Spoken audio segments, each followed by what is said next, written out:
Olá pessoal, tudo bem? Seja bem-vindo a mais uma aula de Química aqui no canal Química Concurso. Eu sou o professor Sérgio Queiroz, seu anfitrião aqui no canal. E hoje nós vamos falar sobre primeira fase US. Vamos resolver duas questões. Vou soltar alguns tópicos importantes para quem vai fazer essa primeira fase, tá? E como estudar e o que estudar até a prova, que acontece na próxima semana. Vamos para a vinheta e daqui a pouco a gente volta, ok?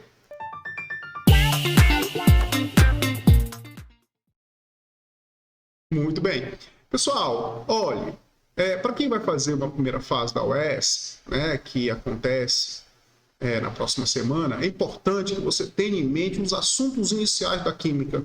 Quais são?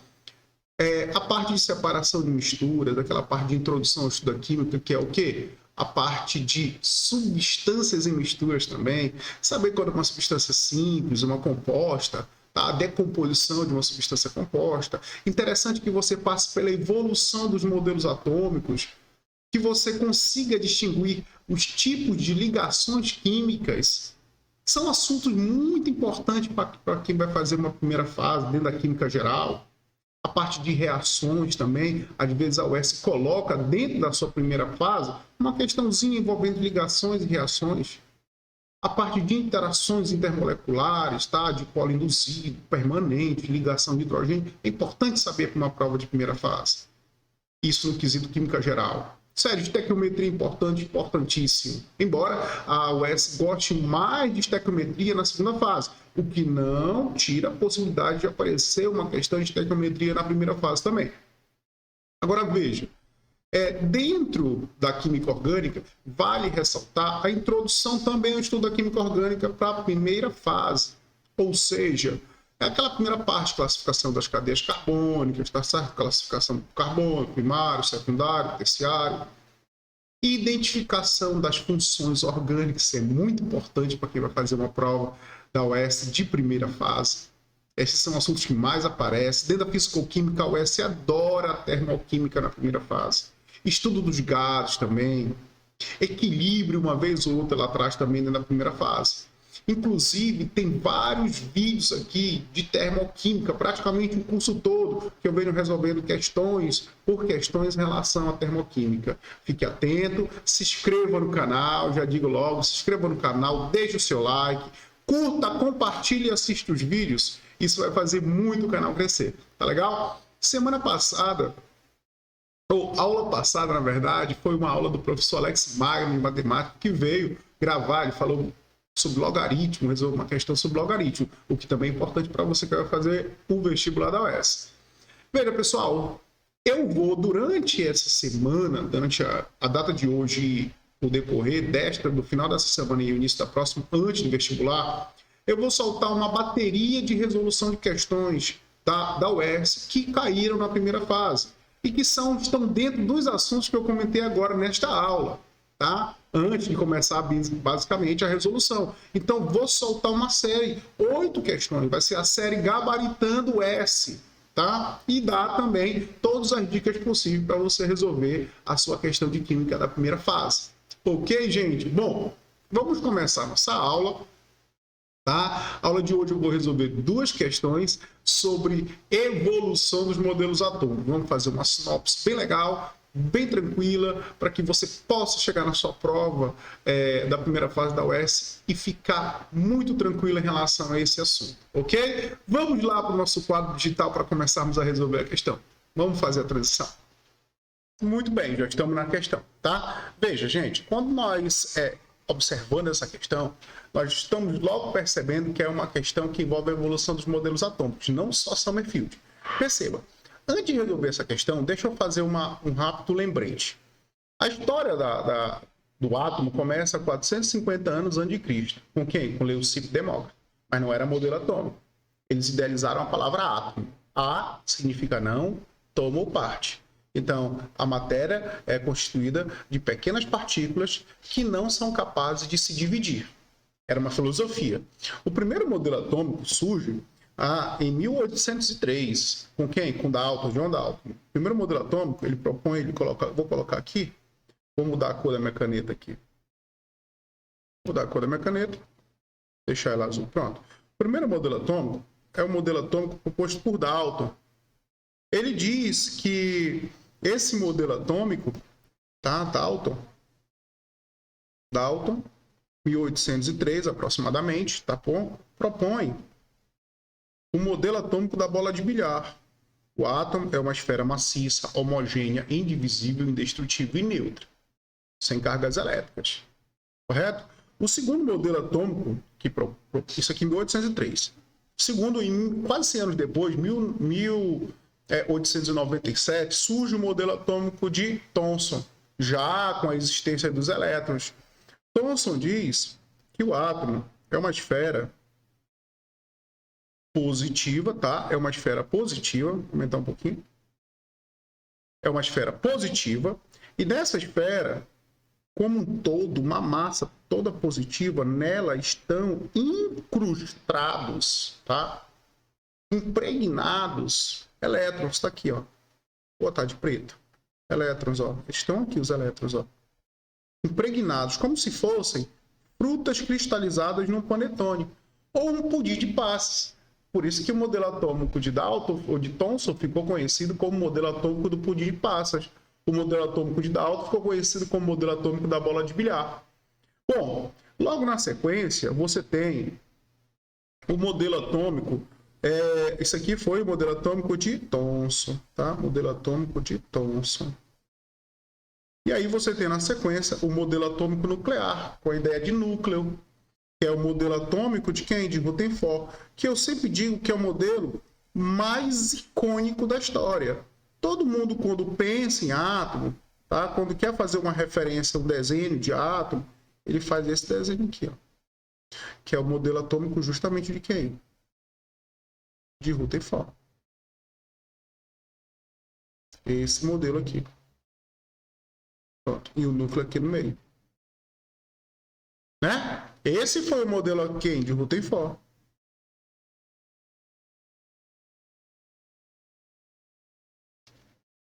Tá?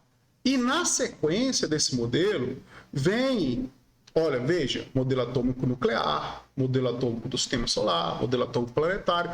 Os elétrons estão girando aqui, ó. Os elétrons estão aqui, tá? Girando desordenadamente, tá? Desordenadamente. Pronto. Aqui, ó, estão aqui em uma eletrosfera, que ele diz que é um grande vazio.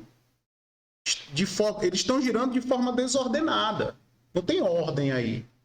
A ordem só surge, tá, com o modelo atômico de quem? Só surge com o modelo atômico de Bohr. Bohr propõe nessa história as órbitas de energia, os níveis de energia. Então colocou aqui, ó. Colocou bem aqui, ó, tá aqui, ó. Bohr disse que a eletrosfera é constituída por níveis de energia. Esses níveis de energia tornam a eletrosfera organizada. O núcleo está bem aqui, ó. E os elétrons, opa, os elétrons estão girando.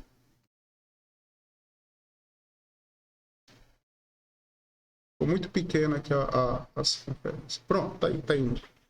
Os elétrons estão girando ao redor desse núcleo, ó. Então, só que de forma ordenada. Os elétrons estão onde? Estão aqui nas camadas, nos níveis de energia, tá? Que no caso propôs K, L, M, N, O, P, Q. São os níveis de energia, ou as camadas. Esse é o modelo atômico de quem? De Bohr.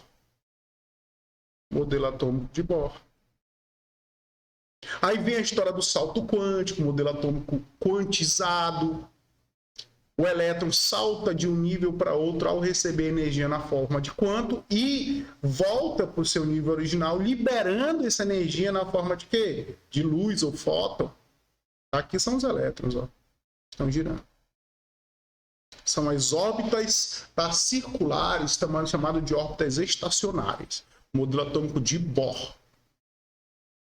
Summerfield entra na história para quê? Summerfield entra para dizer que além das órbitas circulares, existem também órbitas chamadas de órbitas elípticas, que são órbitas que estão servindo como subcamadas. Elas se encontram entre uma camada e outra. Então, aqui eu tenho um núcleo, tá? Tenho um núcleo bem aqui. Uma camada, outra camada. As subcamadas, elas estão bem aqui, ó, entre uma camada e outra, ó. Tá? São as subcamadas, os subníveis, como você conhece, o S, o P. Então, recapitulando, primeiro, Dalton, bola de bilhar, esfera maciça, homogênea, indivisível, indestrutível, neutra. Thomson, pudim de passas, uma esfera maciça incrustada de elétrons, uma esfera positiva incrustada de elétrons.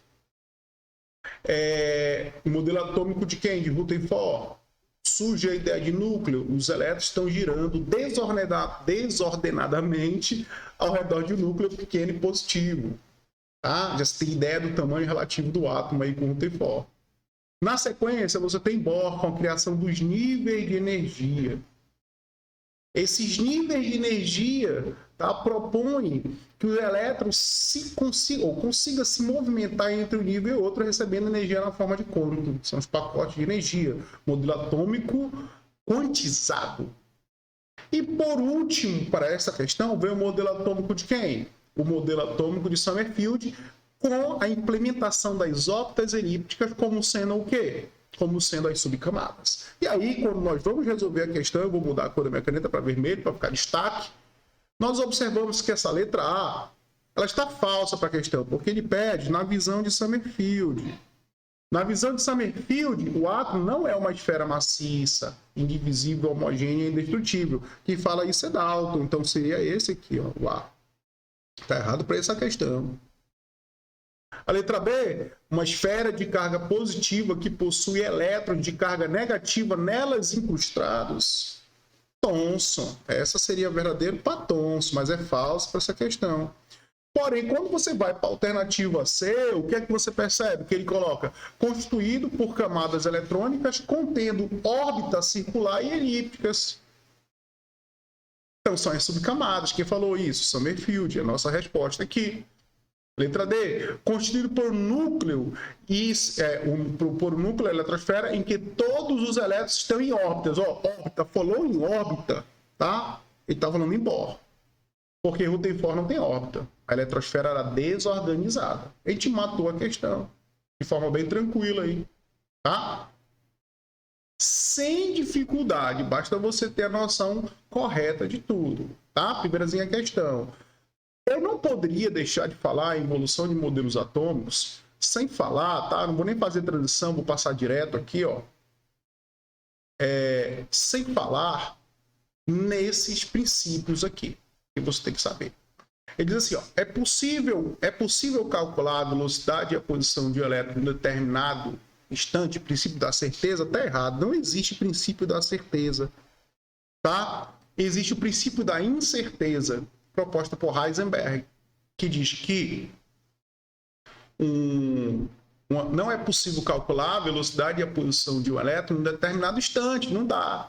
Porque o elétron, ele é uma partícula e uma onda eletromagnética. É o princípio dual do elétron, proposto por de Broglie. Então não dá para calcular. Correto? Então tá errado. Aí vem, um subnível comporta no máximo 2 elétrons com espíns contrários, princípio da exclusão de Pauli, você vai ficar tendencioso a marcar que sim, não. Por quê? Porque não é subnível, seria o quê? Um orbital. Possui no máximo 2 elétrons com espíns contrários, não subnível. Os subníveis são formados por orbitais, tanto que depois do átomo de Summerfield, entra na história o átomo de Schrödinger, que é o modelo atômico do orbital, em que tem o núcleo, a eletrosfera constituída de níveis, subníveis, e os subníveis são constituídos por orbitais. Está errada a letra B. O orbital é a região no espaço onde é mínima a probabilidade de se encontrar um determinado elétron. Não. É máxima a probabilidade, não mínima. Isso é o princípio do orbital. Em um átomo, os elétrons encontram-se em órbitas quantizadas, circulares e elípticas. Summerfield, mais uma vez, ele entra com Summerfield. Você está vendo como é que ela aborda a parte de atomística, tá legal? Bom, agora, resolvemos essas duas questões. Vou voltar para cá, para minha cena. Resolvemos duas questões que foi tranquilo, aplicamos a teoria simples, básica dentro da questão.